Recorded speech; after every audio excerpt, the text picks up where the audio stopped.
So my name's Tom Eskildson. I'm a senior district technician with the Yates County Soil and Water Conservation District. I've been here for 28 years.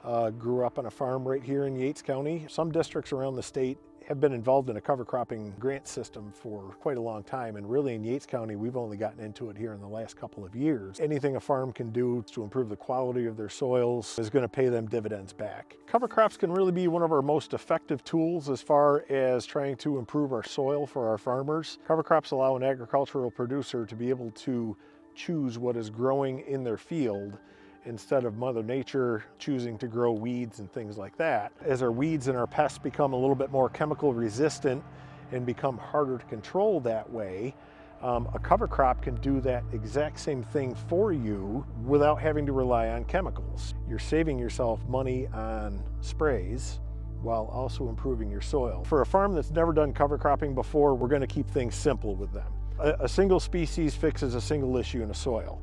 If you can get multiple species cover crops in there, you can start addressing, 3-4 different things in the soil, all in the same gap there.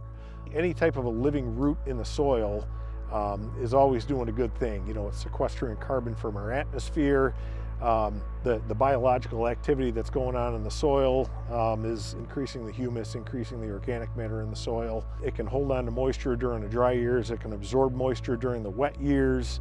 And it really just helps sustain that crop better. Especially for a farm that's never done cover cropping before, finding that initial expense to get themselves into cover cropping, the state funding really helps give that boost to try and help get them there, because cover crops, increasing soil health, it's a long game. It might be 5 years, 10 years down the road before you can really start seeing that change in a soil. So if we can come in at the Soil and Water Conservation District with a source of funding for those first couple of years to kind of bridge that gap between that additional expense and actually seeing some payback is super helpful, super helpful. Here in Yates County, the volume of funding that we've gotten has it's been fantastic.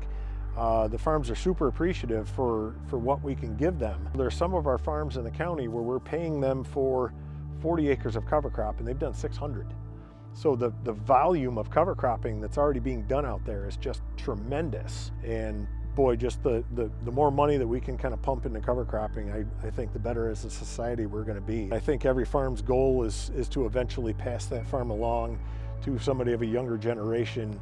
You hear it said quite often that a farm wants to make their piece of land better when they hand it off. They want to make that farm a better place for their family. Cover crops play a very big role in that.